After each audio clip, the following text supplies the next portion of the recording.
बीसवीं पुतली ज्ञानवती की कहानी। 20वीं पुतली ज्ञानवती ने जो कथा सुनाई वह इस प्रकार है। राजा विक्रमादित्य सच्चे ज्ञान के बहुत बड़े पारखी थे तथा ज्ञानियों की बहुत कद्र करते थे।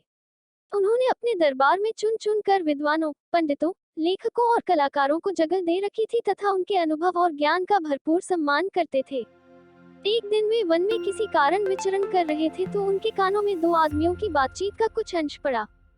उनकी समझ में आ गया कि उनमें से एक ज्योतिषी है तथा उन्होंने चंदन का टीका लगाया और अंतर्ध्यान हो गए। ज्योतिषी अपने दोस्त को बोला, मैंने ज्योतिष का पूरा ज्ञान अर्जित कर लिया है और अब मैं तुम्हारे भूत, वर्तमान और भविष्य के बारे में सब कुछ स्पष्ट बता सकता हूँ।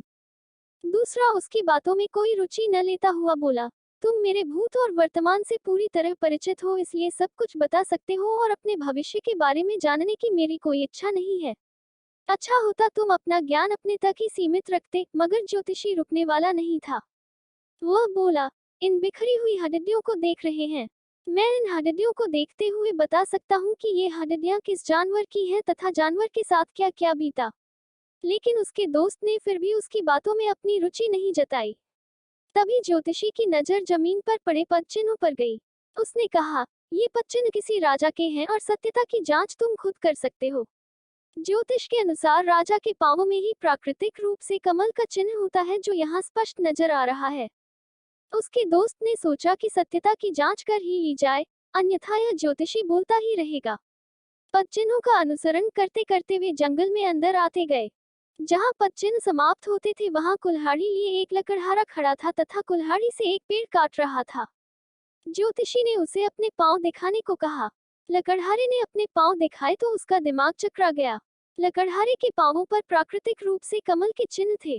ज्योतिषी ने जब उससे उसका असली परिचय पूछा तो वह लकड़हारा बोला कि उसका जन्म ही एक लकड़हारे के घर हुआ है तथा वह कई पुश्तों से यही काम कर रहा है। ज्योतिषी सोच रहा था कि वह राजकुल का है तथा किसी परिस्थितिवश लकड़हारे का काम कर रहा है। अब उसका विश्वास अपने ज्योतिष ज्ञान से उठने लगा। उसका दोस्त उसका उपहास करने लगा तो वह चिढ़कर बोला, चलो चलकर राजा विक्रमादित्य के पांव देखते हैं। अगर उनके पांवों पर कमल चिन्ह नहीं हुआ तो मैं समूचे ज्योतिष शास्त्र को झूठा समझूंगा और मान लूंगा कि मेरा ज्योतिष अध्ययन बेकार चला गया। वे लकड़हारे को छोड़ उज्जैन नगरी को चल पड़े। काफी चलने के बाद राजमहल पहुंचे। राजमहल पहुंचकर उन्होंने विक्रमादित्य से मिलने की इच्छा जताई। जब विक्रम सामने आए तो उन्होंने उनसे अपना पैर दिखाने की प्रार्थना की। विक्रम का पैर देखकर ज्योतिषी सन रह गया। उनके पांव भी साधारण मनुष्यों के पांव जैसे थे। उन पर वैसी ही आड़ी तिरछी रेखाएं थीं। कोई कमल चिन्ह नहीं था। ज्योतिषी को अपने ज्योतिष ज्ञान पर नहीं, बल्कि पूरे ज्योतिष शास्त्र पर संदेह होने लगा। वह राजा से बोला, ज्योतिष शास्त्र कहता है कि कमल चिन्ह जिसके पांवों में मौजूद हो वह व्यक्ति राजा होगा ही, मगर यह सरासर असत्य है। जिसके पांवों पर मैंने ये चिन्ह देखे वह पुश्तैनी लकड़हारा है। दूर दूर तक उसका संबंध किसी राजघराने से नहीं है। पेट भरने के लिए जी तोड़ मेहनत करता है तथा हर सुख सुविधा से वंचित है। दूसरी ओर आप जैसा चक्रवर्ती सम्राट है, जिसके भाग्य में भोग करने वाली हर चीज है, जिसकी कीर्ति दूर दूर तक फैली हुई है। आपको राजाओं का राजा कहा जाता है मगर आपके पांवों में ऐसा कोई चिन्ह मौजूद नहीं है। राजा को हंसी आ गई और उन्होंने पूछा, क्या आपका विश्वास अपने ज्ञान तथा विद्या पर से उठ गया? ज्योतिषी ने जवाब दिया, बिल्कुल।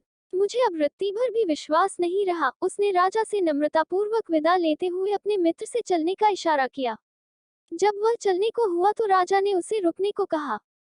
दोनों ठिठक कर रुक गए। विक्रम ने एक चाकू मंगवाया तथा पैरों के तलवों को खुरचने लगे। खुरचने पर तलवों की चमड़ी उतर गई और अंदर से कमल के चिन्ह स्पष्ट हो गए। ज्योतिषी को हतप्रभ देख विक्रम ने कहा, हे ज्योतिषी महाराज, आपके ज्ञान में कोई कमी नहीं है, लेकिन आपका ज्ञान तब तक अधूरा रहेगा जब तक आप अपने ज्ञान की डींगे हाँकेंगे और जब तक उसकी जांच करते रहेंगे। मैंने आपकी बातें सुन ली थी और मैं ही जंगल में लकड़हारे के वेश में आपसे मिला था। मैंने आपकी विद्वता की जांच के लिए अपने पांवों पर खाल चढ़ा ली थी ताकि कमल की आकृति ढक जाए। आपने जब कमल की आकृति नहीं देखी तो आपका विश्वास ही अपनी विद्या से उठ गया। यह अच्छी बात नहीं है। अगले दिन हम सुनेंगे 21वीं पुतली की कथा। कहानी सुनेंगे नेक्स्ट वीडियो में। प्लीज चैनल को सब्सक्राइब करना मत भूलना और बेल आइकन के बटन को भी दबा देना जिससे कि हमारी सारी वीडियोस और कहानियां आपको मिलती रहे। Thank you.